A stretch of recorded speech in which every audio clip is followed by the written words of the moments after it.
Good morning વિદ્યાર્થી મિત્રો, શ્રી કન્યા પ્રાથમિક વિદ્યાલયમાં આપ સૌનું હાર્દિક સ્વાગત છે. ધોરણ 5 વિષય પર્યાવરણ એમાંનું ચેપ્ટર નંબર 20 ને લેક્ચર નંબર 2. તો વિદ્યાર્થી મિત્રો, આપણે પહેલા લેક્ચરની અંદર ભણી ગયા કે જંગલ જે છે એ જંગલ વિશે આપણે જોયું. ત્યારબાદ તમે કોઈ જંગલને જાણો છો જેમાં તમે સૂર્યમણીના ગામના લોકોને જંગલમાં જવા દેતો ન હતો, તો એના વિશે આપણે પાઠની અંદર અભ્યાસ કરી ગયા. ત્યારબાદ તમારા મતે જંગલો કોના છે, તમારે કોઈ એવો મિત્ર છે જેની સાથે તમે બધું આપલે કરી શકો છો, તો એના વિશે આપણે પાઠની અંદર અભ્યાસ કરી ગયા. ત્યારબાદ તમે શીખ્યા કે ઓડિશાની નજીક દરિયો છે તે કેવી રીતે શોધશો, નકશામાં જંગલો ક્યાં છે કેવી રીતે શોધશો, નકશામાં સૂર્યમણીનું રાજ્ય ઝારખંડ ક્યાં છે, એના વિશે આપણે પાઠની અંદર અભ્યાસ કરી ગયા. હવે ત્યારબાદ આપણે આગળ સમજીએ કે તમને કહ્યું છે કે મિઝોરમમાં ખેતી માટે લોટરી તમે સૂર્યમણીની વાર્તામાં ઝારખંડના જંગલો વિશે વાંચ્યું. હવે મિઝોરમના પર્વતીય પ્રદેશમાં આવેલા જંગલો વિશે વાંચો. જુઓ ત્યાં લોકો કેવી રીતે રહે છે અને કેવી રીતે ખેતી કરે છે. તો ટન ટન ટન જેવો ઘંટ વાગ્યો. લોમટે આ ડીંગીમાં એ ઝડપથી ઘરે જવા માટે તેની બેગ ભરી. રસ્તામાં તેઓ ઝરણા પાસે વાંસમાંથી બનાવેલા કપથી પાણી પીવા ઉભા રહ્યા. આજે ફક્ત બાળકો જ નહીં પણ તેમના સાઈમાં સર પણ ઉતાવળમાં હતા. આજે ત્યાં પંચાયતની સભા મળવાની હતી. તે સભામાં લોટરી નીકળવાની હતી. તે કયા પરિવારને ખેતી કરવા કેટલી જમીન મળશે?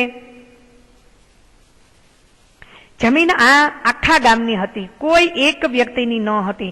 તેથી તેઓ જમીનના જુદા જુદા ભાગોમાં ખેતી કરવા વારા રાખતા હતા. વાંસમાંથી બનાવેલ સુંદર ઘડાને ખૂબ જ સારી રીતે હલાવવામાં આવે.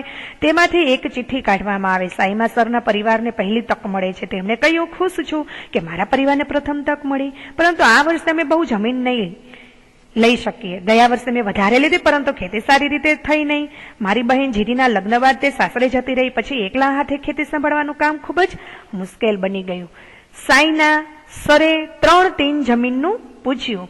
નાની માથીનીએ પૂછ્યું 3 ટીન જમીન એટલે શું? શામુએ સમજાવ્યું, જેના પર આપણે 1 ટીન બીજ ઉગાડી શકીએ તેને 1 ટીન જમીન કહેવાય.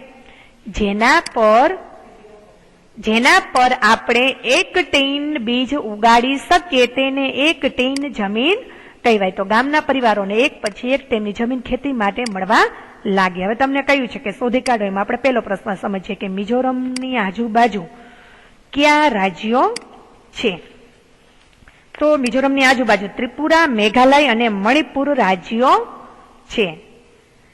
મિઝોરમની આજુબાજુ ત્રિપુરા, મેઘાલય અને મણિપુર રાજ્યો આવેલા છે. ત્યારબાદ આપણે આગળનો પ્રશ્ન સમજીએ કે ચામુએ કહ્યું તેઓ ટીન એકમનો ઉપયોગ કરી જમીન માપે છે. જમીન માપવાના બીજા કયા ઉપાયો છે? જમીન માપવાના ટીન સિવાયના એકમો ચોરસ મીટર, ઓર હેક્ટર, એકર, વીઘો અને ગુંઠો છે. ત્યારબાદ આપણે આગળનો પ્રશ્ન સમજીએ કે શાળાએથી પાછા ફરતા બાળકો વાંસના કપમાં પાણી પીતા હતા. તમારા મતે એ કપ કોણે બનાવ્યો હશે અને જંગલમાં મૂક્યો હશે? કેમ? મારા વિચારે જંગલના વનવાસીઓએ વાંસનો કપ બનાવ્યો હતો અને જતા આવતા લોકોને પાણી પીવા માટે ઉપયોગમાં લઈ શકાય તે માટે ઝરણા પાસે પોતે મૂક્યો હતો. ત્યારબાદ આપણે આગળનો પ્રશ્ન સમજીએ કે જંગલો બચાવવા શું કરી શકાય? તો વિદ્યાર્થી મિત્રો, જંગલોનું આપણે જતન કરવું જોઈએ.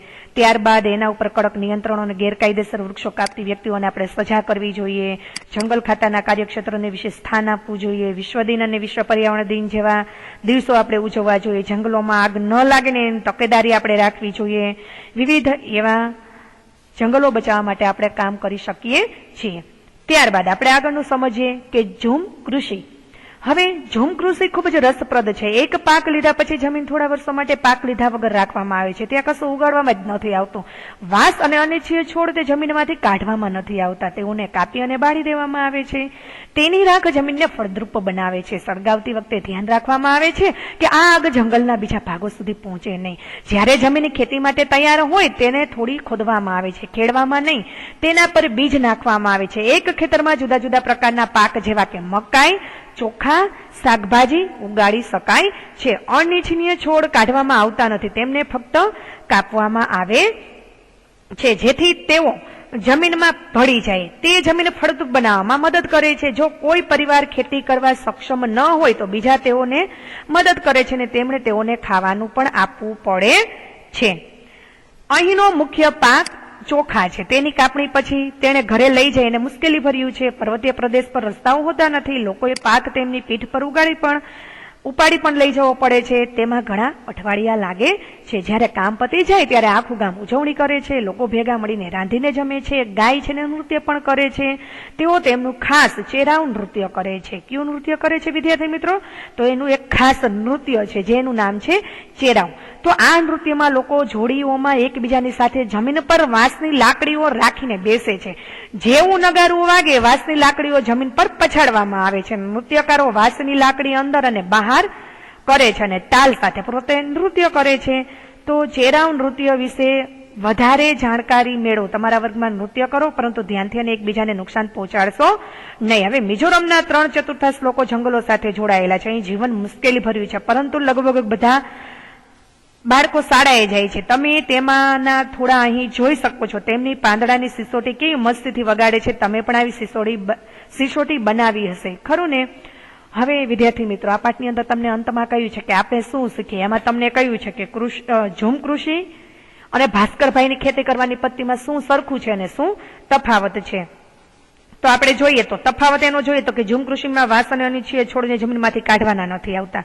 તેઓને કાપીને બાળી નાખવામાં આવે છે. તેની રાખ જમીનમાં માટીમાં ભળી જાય છે. આ રાખ ખાતરનું કામ પણ કરે છે. હવે ત્યારબાદ આગળનો પ્રશ્ન છે કે જંગલોમાં રહેતા લોકો શા માટે મહત્વના છે તે તમારા પોતાના શબ્દોમાં સમજાવો. એ તમારે જાતે સમજવાનો રહેશે.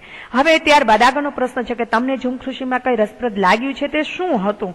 તો કે એક પાક લીધા પછી જમીન થોડા વર્ષો પાક લીધા વગર આપણે રાખવામાં આવે છે. ત્યાં આપણે કશું જ ઉગાડવામાં આવતું નથી અને બાળી નાખવામાં આવેલા છોડનો રાખનો આપણે ખાતર તરીકે ઉપયોગ કરીએ છીએ. જમીન ખેતી માટે તૈયાર હોય અને ખેડવાને બદલે થોડી ખોદવામાં પણ આવે છે. તો વિદ્યાર્થી મિત્રો, આ પાઠ આપણો અહીં પૂર્ણ થાય છે. આ પાઠની અંદર તમને જ્યાં પ્રશ્નો લખવાના કહ્યા છે તે ખાસ તમારે પ્રશ્નોના જવાબ તમારે તમારી પાકી નોટબુકમાં લખવાના રહેશે. હવે ફરી મળીશું આપણે આગળના લેક્ચરમાં. Thank you.